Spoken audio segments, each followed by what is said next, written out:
Libro de Hechos, capítulo 5. Vamos a estar leyendo los primeros 11 versículos de ese pasaje. Pero antes de leer el capítulo 5 y estos versículos que acabo de mencionar, seguramente, y quiero referirte a los versículos anteriores, has leído el capítulo 4 de Hechos, y en especial has leído la porción final del capítulo 4, donde comienza a describir Lucas, el escritor, las características de la iglesia que había nacido el día de Pentecostés, y la describe como una iglesia poderosa, una iglesia donde el poder de Dios está en acción, haciendo milagros, señales, maravillas. La describe además como una iglesia de comunidad, donde saben vivir en amor los unos con los otros y compartir la fe en el calor de la congregación que nació de la llegada del Espíritu Santo y obviamente de la fe en el Señor Jesús. Y el capítulo al final, capítulo 4, nos presenta un distintivo mayor de la iglesia en ese momento, que es la generosidad. Nos presenta al Espíritu Santo llenando a los creyentes, principalmente a los que tenían más, con la generosidad para entregar lo que tenían y ponerlo al servicio de la iglesia, del reino de Dios y de aquellos que tenían necesidades específicas. Y cuando leemos eso, nos enamoramos de la idea de iglesia que aparece ahí en el libro de los Hechos, principalmente desde el capítulo 2, con la llegada del Espíritu Santo, hasta esa porción del capítulo 4. Y si nosotros no siguiéramos leyendo el libro de Hechos, e inclusive no leyéramos la porción que vamos a leer hoy, nos crearíamos una idea romántica de lo que es una iglesia bajo el gobierno y la dirección del Espíritu Santo. Y pensaríamos que para que el Espíritu Santo tenga el control de la iglesia tiene que ser perfecta. Y pensaríamos que solamente seres humanos perfectos pueden vivir bajo la llenura del Espíritu Santo y pueden ser parte de una iglesia que es gobernada por el Espíritu Santo. Pero de una manera casi abrupta aparece el capítulo 5, es la secuencia del capítulo 4. Recuerden que cuando los escritores bíblicos escribían, no ponían números como capítulos que aparecen en nuestras Biblias, eso lo hacen los biblistas, las casas que publican libros o Biblias, para que nosotros nos sea más fácil leer porciones, ponen versículos, ponen capítulos, pero ellos escribían de corrido. Imagínate estar leyendo la belleza de una iglesia perfecta, aparentemente.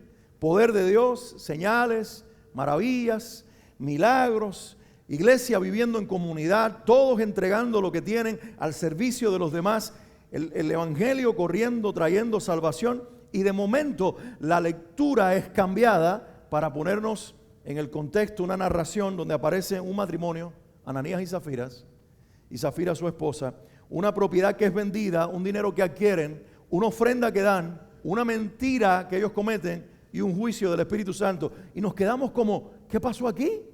Nos cambiaron la iglesia. ¿No era esta la iglesia perfecta, llena del Espíritu Santo, preciosa, de la cual nos enamoramos? Y eso es lo que me gusta de la Biblia. De hecho, si quieres defender que la Biblia es inspiración divina, esa es una de las características. Porque precisamente el Dios de la Biblia no esconde los errores de los seres humanos que redime. No esconde los defectos y los pecados de las personas con las que está trabajando. Si fuera un libro escrito por hombres, para darle un toque divino, todo fuera perfecto. Porque esas son las novelas que creamos los seres humanos. Los cuentos, como decían nuestros padres y abuelos, las novelas de Corín Tellado, que terminan bien, las historias de Disney, donde todo termina bien, donde el malo pierde y donde el bueno gana. Pero en la Biblia nos muestra que los buenos, si los podemos llamar así, los creyentes también son malos. Los creyentes, los nacidos de nuevo, los que tienen al Espíritu Santo, también pecan. Ese es el libro de los Hechos. Esa es la lectura que tenemos que hacer.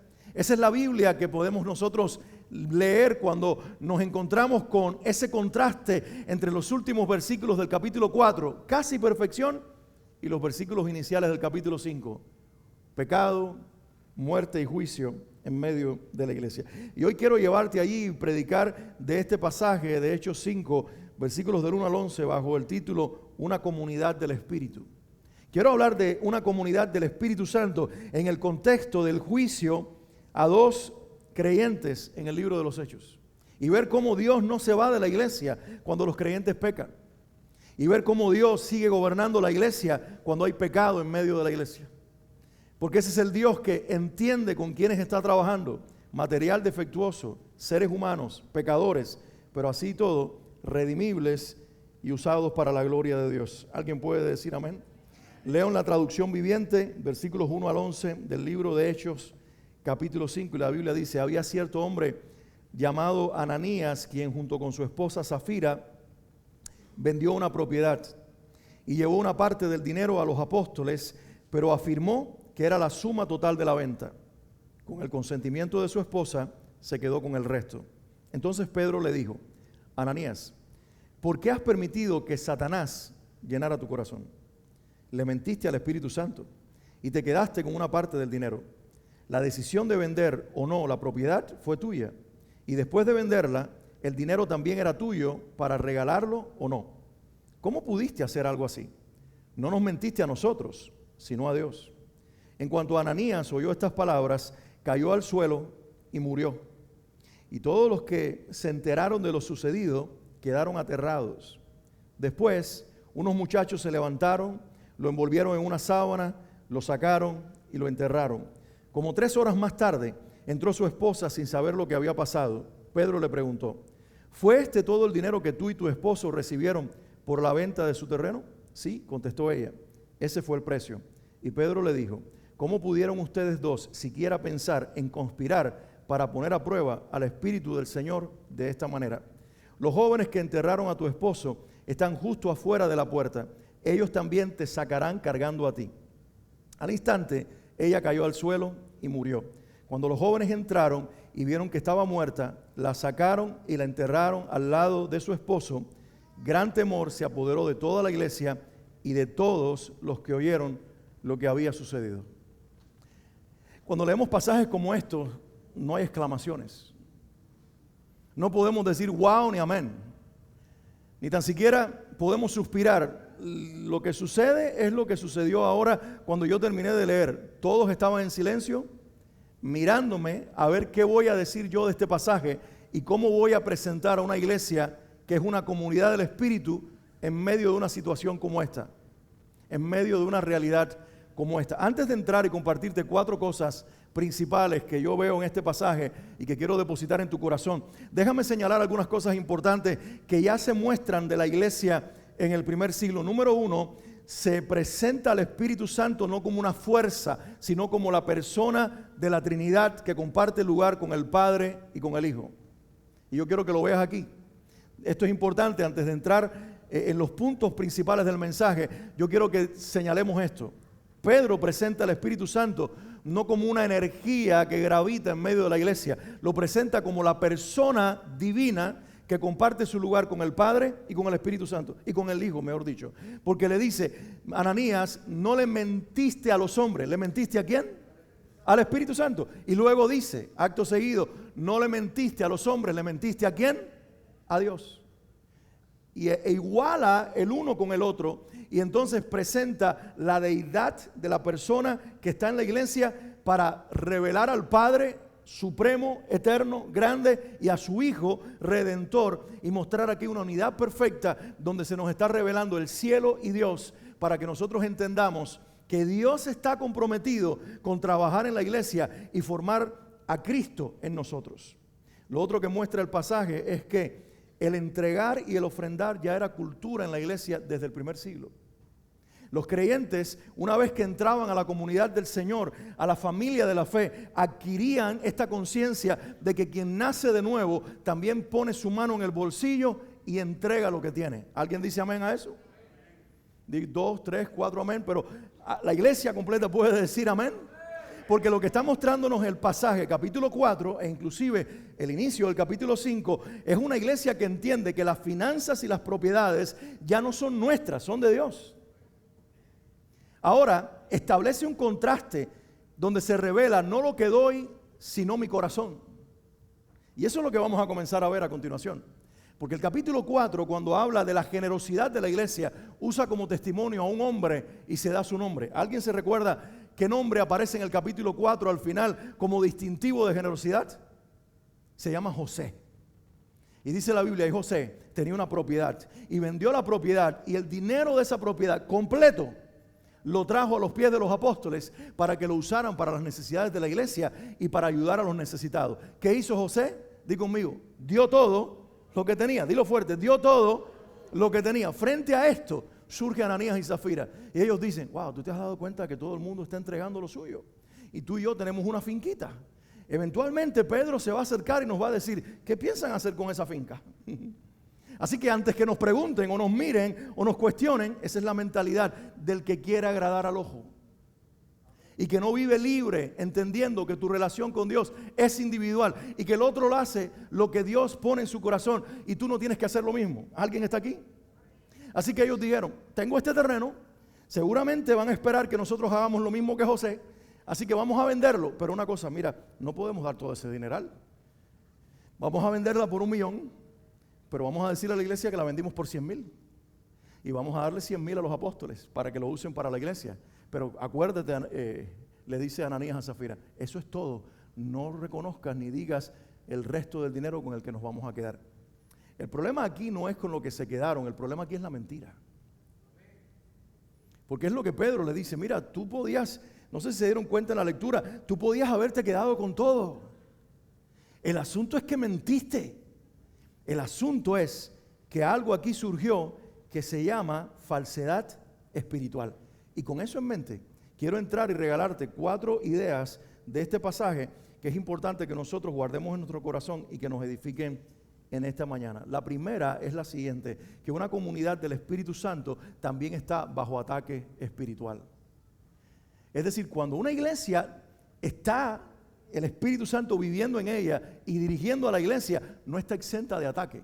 Tú, por ser cristiano y tener al Espíritu Santo, no estás exento de ataque. Al contrario, tú eres el blanco del ataque de un enemigo que se llama Satanás.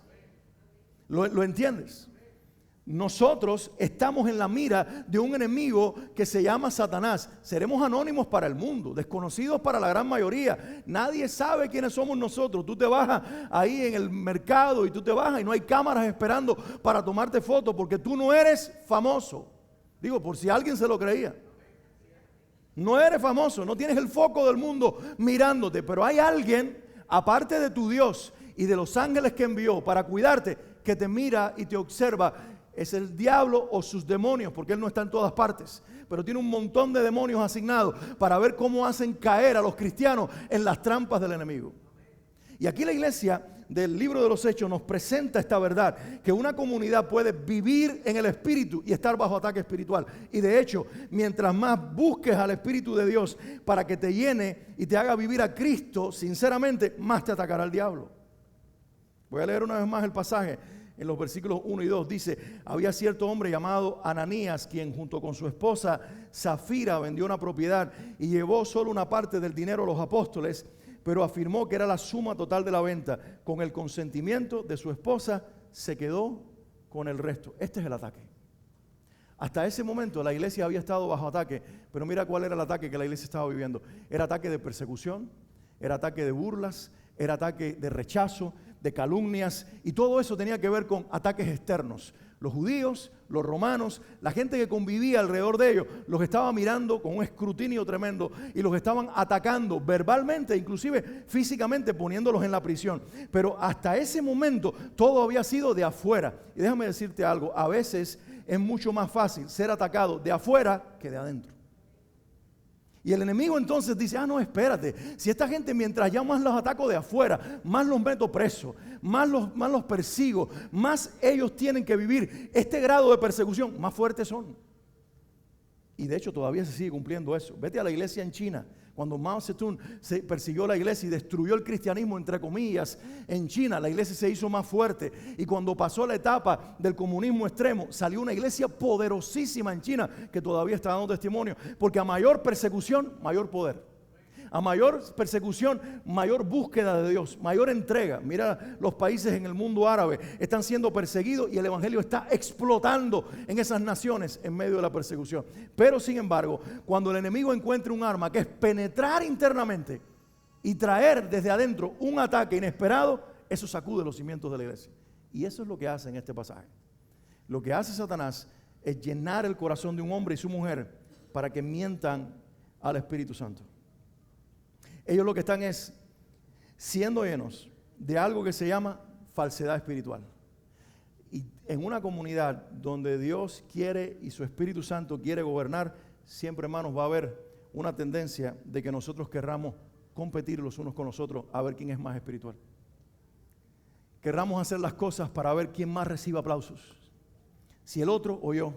Querramos ser vistos por nuestras ofrendas, por nuestros dones, por nuestro servicio, por nuestra participación. Y todo eso nace de un corazón que está siendo manipulado inconscientemente por el mismo infierno.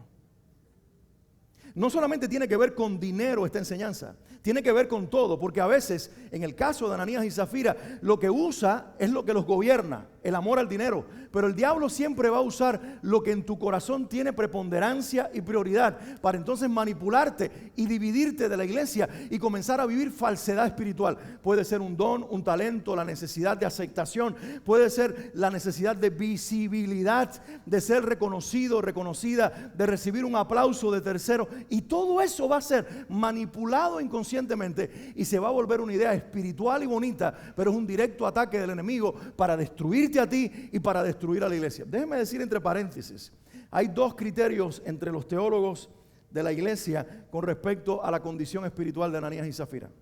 Hay algunos que creen que ellos no eran creyentes y por eso cometen este pecado, y hay otros que creen que sí eran creyentes y aún así cometen este pecado. Y cuando nosotros leemos el Nuevo Testamento, hay una amplia posibilidad de que ellos fueran creyentes nacidos de nuevo y que posiblemente cometieran este pecado. ¿Sabes por qué? Porque la Biblia habla en otros conceptos y en otros lugares de la Biblia de lo que se llama el pecado de muerte. Juan dice que algunos han pecado en la iglesia siendo creyentes de muerte y que la acción, la gracia de Dios para preservar esa vida y preservar a la comunidad de fe es permitir que mueran. Porque a veces la muerte, o la gran mayoría de las veces, la muerte no es un juicio destructivo de Dios, sino es una expresión más de la gracia de Dios. Y quiero dejártelo ahí para que medites en esto y lo busques en las Escrituras y entiendas que puede que estemos en presencia no de dos incrédulos disfrazados de cristianos, sino que estemos en presencia de dos creyentes que están cometiendo un pecado terrible en contra de la persona que gobierna la iglesia y de los creyentes con los cuales conviven, que es mostrar una apariencia que ellos no tienen. Juan Calvino, el reformador de siglos pasados, dijo: el mayor peligro para la iglesia no es la persecución externa, sino la corrupción interna. No es persecución externa, es corrupción interna. Si el diablo nos logra corromper en alguna área de nuestra vida, destruye la comunión tuya con tu hermano y destruye la comunión de la iglesia con el Espíritu Santo. Es por eso que en el libro de los Hechos vemos a un Espíritu Santo revelándole a Pedro y a los apóstoles el pecado de esta familia y siendo tan radical en el juicio que establece para darnos una lección a través del tiempo de que cuando Dios ama a su iglesia y está comprometido con la santidad de la iglesia, va a juzgar a la iglesia. Tan silenciosos, ¿verdad? Porque a veces cuando hablamos de una comunidad del Espíritu nos encanta hablar de generosidad, de servicio, de dones, de entrega, y se nos olvida que el Espíritu Santo está comprometido con que una iglesia llena y dirigida de Él sea santa y agradable a Dios. Lo segundo que quiero resaltar es esto, que una comunidad donde Dios, el Espíritu Santo, gobierna, la falsedad espiritual no va a pasar desapercibida. Hechos 5:3 dice: entonces Pedro le dijo: Ananías, ¿por qué has permitido que Satanás llenara a tu corazón? Le mentiste al Espíritu Santo y te quedaste con una parte del dinero. La decisión de vender o no la propiedad fue tuya. Y después de venderla, el dinero también era tuyo para regalarlo o no. Y aquí vemos la libertad que tenemos los creyentes de dar desde la entrega sincera lo que querramos dar. No lo que nos impone Dios ni los hombres. Pedro le dice: nadie te ha impuesto una carga de dar como el otro, de entregar como José. Eso es entre tú y Dios, hermano. Pero cuando mentiste, le mentiste al Espíritu Santo. Y aquí vemos al Espíritu de Dios revelando cosas sobrenaturalmente a Pedro para que el corazón de este hombre quedara desnudado frente a su líder espiritual y el pecado quedara denunciado y juzgado. Y de esa manera la iglesia fuera sanada de algo que la podía corromper. ¿Por qué razón? Porque si Ananías y Zafira se quedaban dentro de la comunidad viviendo esta doblez espiritual, primero que todo, esta no iba a ser la primera vez que esto iba a suceder. Ellos lo iban a repetir, se iban a acostumbrar y se iba a convertir en un hábito mentirle al Espíritu Santo. Segundo, ellos iban a comenzar a crear un modelo de mostrarle a la gente que así se vive la vida cristiana, de máscaras, de falsedad, de falsa espiritualidad, de mostrar lo que no eres, de llegar el domingo y aparentar que eres el más espiritual, o en la semana cuando te encuentres con otro cristiano, tal vez falsear tu experiencia espiritual, pero el Espíritu Santo dice, no, esta es una comunidad de fe seria y sincera, aquí gobierno yo, y el pecado tiene que ser reconocido, porque quiero enseñarle a los demás que se camina recto y se camina en sinceridad, que no busco perfección, porque no existe en el ser humano, pero sí busco compromiso y sinceridad. Busco gente quebrantada, que diga, no puedo dar como el otro. ¿Sabes qué hubiera sido más bonito? Que Ananías y Zafira hubieran venido y dicho, mira, nosotros vamos a vender la tierrita, pero nosotros no podemos dar lo mismo que dio José, porque necesitamos unos ahorros, porque estamos viejos. Necesitamos tener un dinero, vamos a dar simplemente esta cantidad. Y Pedro le hubiera dicho, de eso se trata, de dar lo que puedes y de dar lo que quieres. Qué bueno que no compites con tu hermano, qué bueno que no necesitas ponerte máscara, qué bueno que entendiste que estás en una comunidad donde se puede ser transparente y no necesariamente llegar al estándar del otro, porque no hay estándar, sino a la demanda de un corazón que dé y que viva sinceramente delante de Dios. Pero no lo hicieron, prefirieron ponerse las máscaras, prefirieron falsear la experiencia espiritual y ponerse supuestamente al nivel de los demás para no quedar menos. Cuando en el reino de Dios no somos ni más ni menos por lo que demos, sino que lo más importante para reconocer que en el reino de Dios avanzan más los que caminan en honestidad y son sinceros delante de Dios. El problema no fue la ofrenda incompleta, fue la mentira deliberada y descarada que ellos cometieron. Ellos buscaban, insisto, apariencia espiritual. Comentarista de siglos anteriores, Matthew Henry, dijo, Dios no puede ser engañado, aunque los hombres sí puedan ser impresionados. Nosotros vivimos una generación que está perdiendo el discernimiento espiritual y hoy nos pueden impresionar los dones de las personas sobre las plataformas, por ejemplo.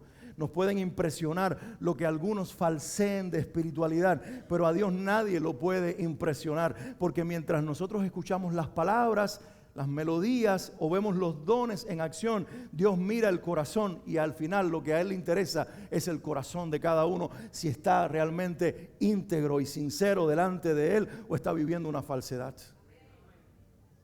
Samuel llegó, un hombre sumamente usado por Dios, con el Espíritu Santo guiando su vida, llegó a la casa de Isaí, el padre de David, buscaba al nuevo rey para ungirlo y vinieron los hermanos mayores y cuando los vio impresionante, alto, fuerte, parecidos a Saúl en apariencia, dijo, este tiene que ser. Y el Señor dijo, no, ese no es. Este tiene que ser, ese tampoco es. Pues entonces debe ser este otro. Y dice, ese tampoco es. Y al final se quedó sin hijos. ¿Conocen la historia? Y Dios le dijo, ¿sabes qué, Samuel? Es que yo no miro lo que mira el hombre, incluyéndote a ti. Yo miro el corazón. Isaí, ¿será que tienes otro hijo? Porque Dios dice que en esta casa habrá uno ungido, pero ninguno de estos es. Sí, claro, el más pequeño, que está con las ovejas. Tal vez el que le daba vergüenza por alguna razón. Tal vez el que no se veía como los otros, pequeño, pelo crespo, con una arpa en la mano. No era el prototipo que el papá quería presentar, pero Dios buscaba a ese. Porque ese tenía 1000 problemas, una apariencia no tan llamativa, iba a cometer graves pecados, pero tenía un corazón alineado y conforme al corazón de Dios. Porque al final Dios no mira lo que el hombre mira, Dios mira el corazón. Para bien o para mal, Dios mira nuestro corazón. Y por lo tanto, mis hermanos, si nos vamos a llevar algo en el día de hoy, es esto. Estoy viviendo delante de la presencia de Dios. He confesado el nombre de Jesús. ¿Sabes quién vive dentro entonces de ti y de mí? Se llama el Espíritu Santo. Lo llevamos con nosotros a todas las partes y a todos los lugares. Por lo tanto, tenemos que vivir en arrepentimiento, en confesión, en rendición, en entrega, en sinceridad. Porque a Dios no se le escapa nada de lo que hacemos ni de lo que decimos. A Él no le pasa nada desapercibido. Él no está buscando tu perfección. Él está buscando tu entrega, tu rendición, tu sinceridad, tu búsqueda honesta. Y eso es lo que Él va a premiar y va a recompensar. Lo contrario, lo va a juzgar. Lo tercero que quiero señalar es que en una comunidad del Espíritu sucede esto muy interesante que vemos en este pasaje, que no se murmura acerca del juicio de Dios, sino que se respeta. Deberías esto ponerlo por alguna parte, porque frente a un juicio tan llamativo y tan radical, la iglesia no responde diciendo, ¿qué es esto que ha pasado aquí? Estos hermanos tan buenos que hasta dieron parte del dinero. No, es que mintieron, sí, pero fue una mentirita piadosa. No es para ser tan drástico. Nadie dijo eso. La gente miró el juicio y lo respetó. Nadie juzgó el juicio de Dios, porque en una comunidad verdaderamente gobernada por el Espíritu Santo, la murmuración no es parte, el respeto a la presencia de Dios sí lo es. Me llama la atención que el versículo 5 o el versículo 7 del capítulo 5 dice que como 3 horas más tarde entró la esposa de Ananías, es decir, Zafira, y el texto dice clarito, como para que no quede dudas al respecto, que sin saber lo que había pasado, entró en aquella habitación. ¿Cuántas horas habían pasado? 3 horas. Se ve que esta gente latinos no eran, cubanos mucho menos. Pero sobre todo estaban bajo la dirección del Espíritu Santo, porque me han dicho que los judíos son más chismosos que nosotros.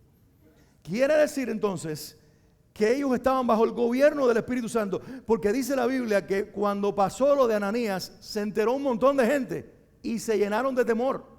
Es decir, esto podía haber corrido y haber llegado a los oídos de su mujer Zafira, pero ella fue la última que se enteró. De hecho, entró a donde estaba Pedro con la mentira todavía y nadie le dijo nada. La pregunta es ¿por qué?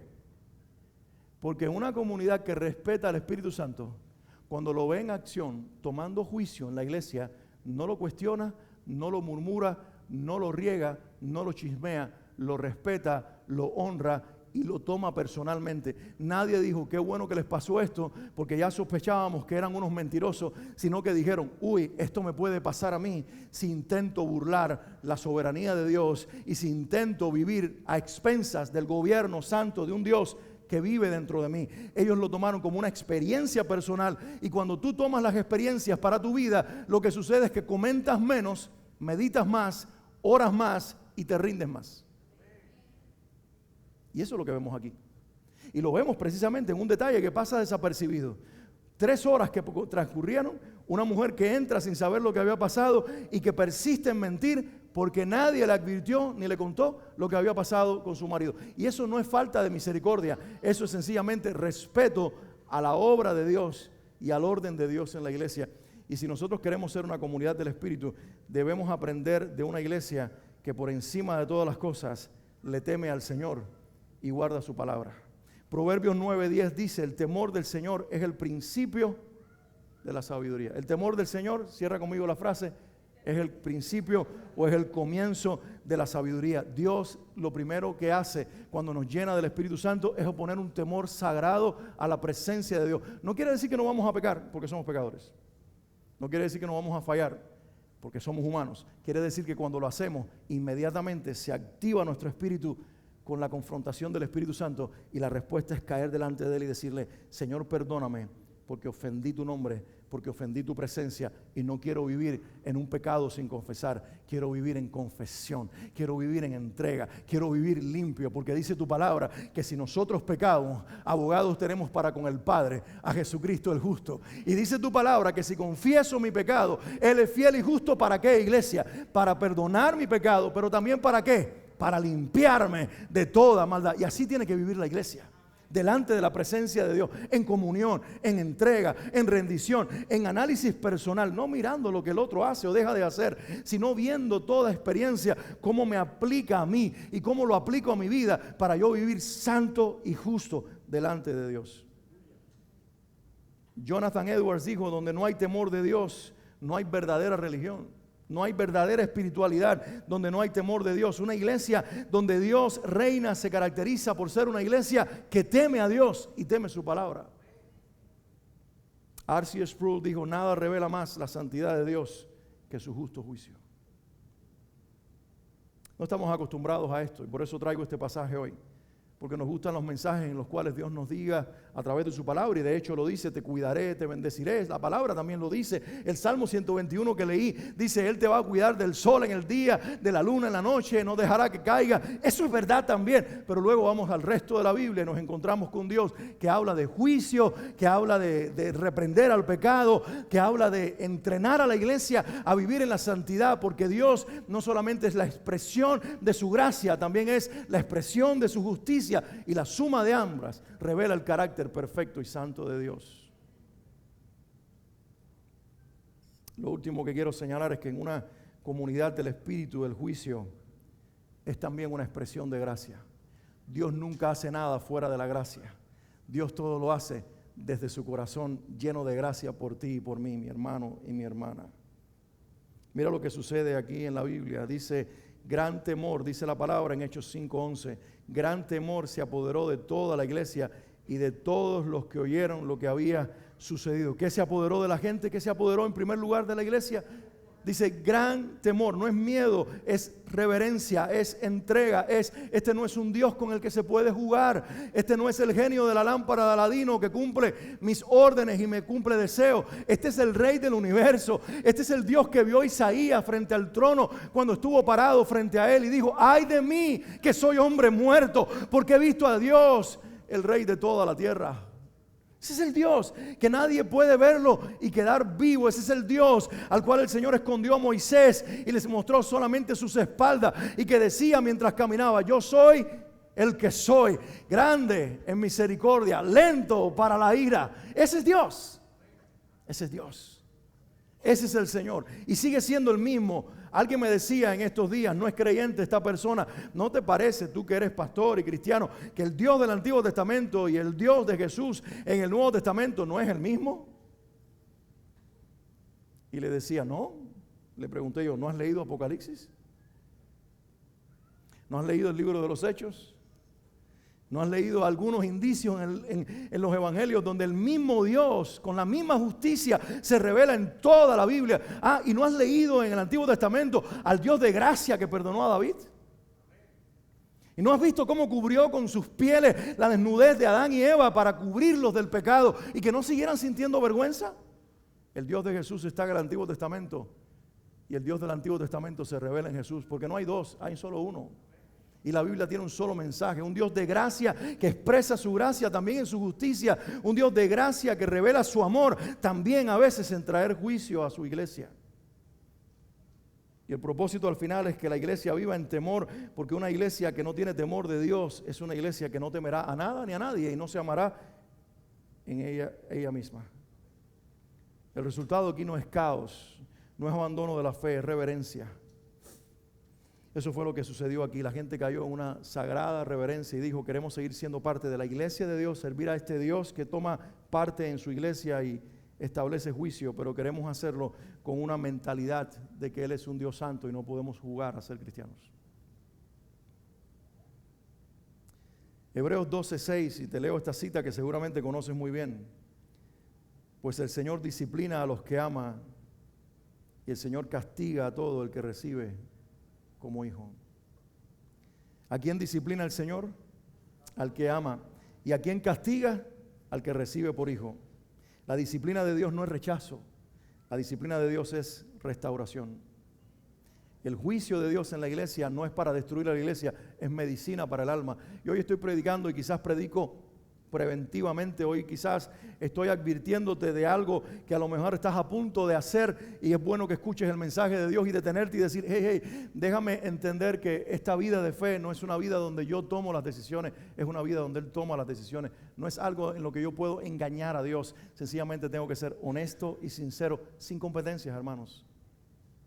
Sin pensar que la verdadera espiritualidad es que yo haga lo mismo que el otro, sino entender que vivir íntegro y en verdad delante de Dios tiene más peso y tiene más valor que querer competir con los demás o parecernos a los demás. Al final del día, eso es falsedad, cuando lo que Dios está buscando son corazones sinceros. ¿Qué nos presenta este pasaje? Hechos 5, la historia de Ananías y Zafira, el pecado de ellos, la confrontación espiritual a la que son sometidos y finalmente el juicio que Dios establece con la muerte de ambos. Lo que nos está mostrando la Biblia es que Dios no solo estaba construyendo una iglesia poderosa, Dios estaba principalmente y está principalmente formando una iglesia santa. ¿Alguien escuchó lo que dije? La iglesia más poderosa y la iglesia más llena del Espíritu Santo es donde más santidad hay. Y santidad no es taparnos el cuello, santidad no es otras apariencias humanas, santidad es corazones rendidos y sinceros, haciendo sin falsedad lo que hacemos, porque hemos entendido que es para la gloria de Dios, al que no podemos impresionar con nuestras acciones, pero sí agradarlo con nuestra fe y nuestro amor. Cuando la santidad es tratada con ligereza, la palabra nos muestra que Dios mismo interviene. Y predico hoy este pasaje porque se encuentra en el libro de los Hechos y porque te dije que esta serie de este mes es después de Pentecostés. Es Dios en la iglesia, es el Espíritu en la iglesia después del fervor de Pentecostés. Todavía está cuando ellos pecan, todavía está cuando establece juicio, todavía está cuando mueren y se los llevan y los sepultan, todavía está cuando los cristianos tienen que secarse las lágrimas. El texto no nos lo dice, pero eso tiene que haber pasado porque los amaban y los querían y tuvieron que desprenderse de ellos y entender que había sucedido porque con Dios no se puede jugar. La palabra nos está mostrando un Dios real al que nosotros no podemos engañar, sino ante el cual tenemos que rendirnos. Ananías y Zafira no murieron por un error, no fue un errorcito, no fue un pecadito que cometieron. Su historia reveló la gran gravedad de pretender vivir delante de Dios con un corazón dividido. Insisto, el problema no fue la ofrenda, fue la deshonra a la presencia de Dios. Fue lo deshonesto que fueron, fue lo mentiroso que fueron. Una iglesia que es llena del Espíritu Santo no es aquella donde el pecado se normaliza, sino aquella donde la presencia de Dios sigue siendo tan real que el corazón no puede permanecer igual. Yo oro por una iglesia así, donde no solamente levantemos nuestras manos, sino principalmente le mostremos al Señor nuestro corazón. Donde no solamente cantemos melodías y lo cantemos bonito, sino que lo que primero que cante es un corazón arrepentido y agradecido, porque en la semana, lunes a sábado, antes de llegar aquí, hemos vivido la experiencia de otra vez descubrir la gracia de Dios en nuestro arrepentimiento, en nuestra entrega, en nuestra transformación y en nuestra honesta búsqueda de Dios, sin pretender vivir para el ojo humano, sino para la gloria de nuestro Dios. Un creyente que vive así no vivirá con miedo paralizante, vivirá con un arrepentimiento genuino. Eso fue lo que la iglesia nos mostró. Esa iglesia no se llenó de miedo paralizante, se llenó de arrepentimiento y temor a Dios. Y eso es la clave. Hay un llamado claro y preciso de Dios para cada uno de nosotros hoy: no juguemos con la presencia de Dios. No juguemos con un Dios que no es un monigote de nadie, no es un muñeco de nadie, no es un juguete de nadie. Es el Dios del universo. Es el Rey de toda la tierra. En todo caso, nosotros somos los que tenemos que ponernos bajo su mano y reconocer su santidad, porque Él está sentado en el trono. Calle delante de Él toda la tierra. Él está sentado en el trono, reverencia en sus hijos su nombre, y ante Él, si lo único que tenemos que para ofrecer es nuestro arrepentimiento, eso será mejor que tratar de cubrir nuestro pecado con apariencia de espiritualidad y con prácticas espirituales que no son las que arreglan el momento. Lo que arregla el momento es arrepentimiento. El pasaje, y con esto quiero terminar, nos presenta el pecado de la iglesia en la vida de Ananías y Zafira, y nos presenta a este hombre y a esta mujer no para que los critiquemos, sino para que nos veamos revelados en ellos. Tú y yo somos Ananías y Zafira. Tú y yo hemos sido tentados muchas veces tratar de intentar agradar a los demás con lo que damos y hacemos, y en realidad no estamos dando lo mejor de nosotros y no estamos dando todo lo que tenemos, pero aparentamos que sí lo estamos haciendo. ¿Qué hacer frente a ese pecado? Ananías y Zafira, la historia nos muestra que su mayor pecado no fue la mentira que dijeron, aunque el texto lo señala varias veces. ¿Quiere que te diga cuál fue su mayor pecado? Reiterar la mentira cuando tuvieron la oportunidad de arrepentirse. Cuando el apóstol Pedro los llama y les dice, esta es la cantidad, tenían la oportunidad del siglo para en ese momento decir, la verdad, Pedro, no. Tuvimos miedo de quedarnos sin nada y dimos una parte como si fuera todo y realmente mentimos. Y Pedro hubiera dicho, qué bueno que lo reconocen, que son sinceros delante de mí y sobre todo delante de Dios. Qué bueno que se arrepienten por su pecado. Hermanos, no tienen que dar más nada. Simplemente reconocer que pecaron y aceptar el perdón de Dios. Bienvenido a la comunidad del Espíritu Santo. Pero eso no sucedió. ¿Y saben por qué no sucedió? Porque Ananías y Zafira vuelven a repetir la historia de Adán y Eva.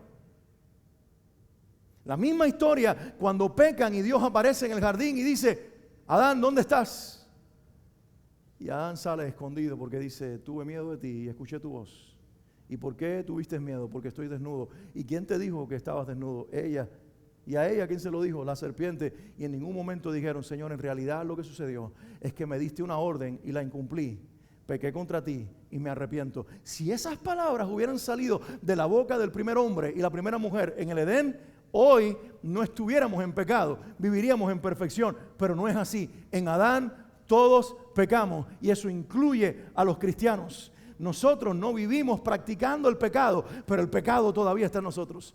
Por lo tanto, mis hermanos, vuelvo a usar el criterio de un gran hombre de Dios de siglos pasados, Charles Haddon Spurgeon, quien dijo, mi mayor enemigo no es el que me critica, ni el que me persigue, ni el que me traiciona. Mi mayor enemigo soy yo mismo. Mi mayor enemigo soy yo. Tu mayor enemigo eres tú. Y cuando tú y yo reconozcamos que vivimos y dormimos con nuestro mayor enemigo, eso nos va a poner más de rodillas delante de Dios.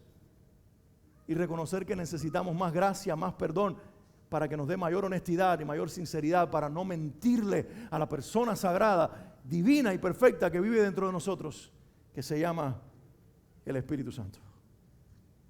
No reduzcamos la vida cristiana a una apariencia.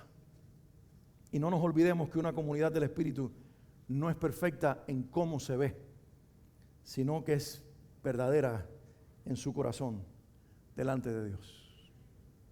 Quiero que te pongas de pie un momentito y mientras lo haces, si lo puedes hacer en arrepentimiento, si lo puedes hacer en reverencia, si lo puedes hacer en gratitud o alabanza por la gracia de Dios que te ha sido regalada, y si lo puedes hacer ahí en el lugar en el que estás, cerrando tus ojos y levantando una oración, tal vez de gratitud porque estamos aquí de pie por la gracia de Dios.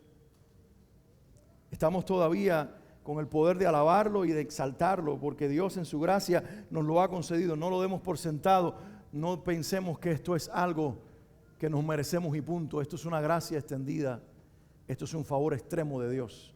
Levanta tus manos arriba, no esperes la música para adorar a Dios. Provoca tú tu primera alabanza y tu mejor alabanza. Llena este lugar con tu propia oración. Si tienes que arrepentirte de algo, aprovecha este momento, no lo dejes pasar. No lo cubras con tu propia falsedad humana. Reconoce lo que necesitas reconocer para ser perdonado y perdonada por un Señor que tiene brazos abiertos y que solo está buscando hombres y mujeres sinceros que puedan convivir dentro de la iglesia en una experiencia de fe sincera que no pretende vivir de apariencias, sino para la gloria de Dios. Señor, hoy honramos tu precioso nombre. Y hoy te damos gracias porque te revelas como Dios a nosotros, como Señor y como Rey. Que esta palabra haya podido hablar a nuestros corazones y enseñarnos una verdad sagrada y suprema. Tú estás comprometido con hacer de la iglesia una comunidad que le pertenece al Espíritu Santo y donde la santidad es la meta más suprema. Ayúdanos, Dios, a vivir en rendición, en entrega, en confesión, en perdón. Porque bien dice tu palabra en Hebreos 12 que sin santidad nadie verá al Señor. No hablamos de perfección, no hablamos de vivir sin pecado, porque eso para nosotros es imposible. Pero sí hablamos de vivir rendidos, entregados, en confesión, en arrepentimiento, en sincera obediencia. Y eso, Señor, es posible con la ayuda del Espíritu Santo en nuestras vidas.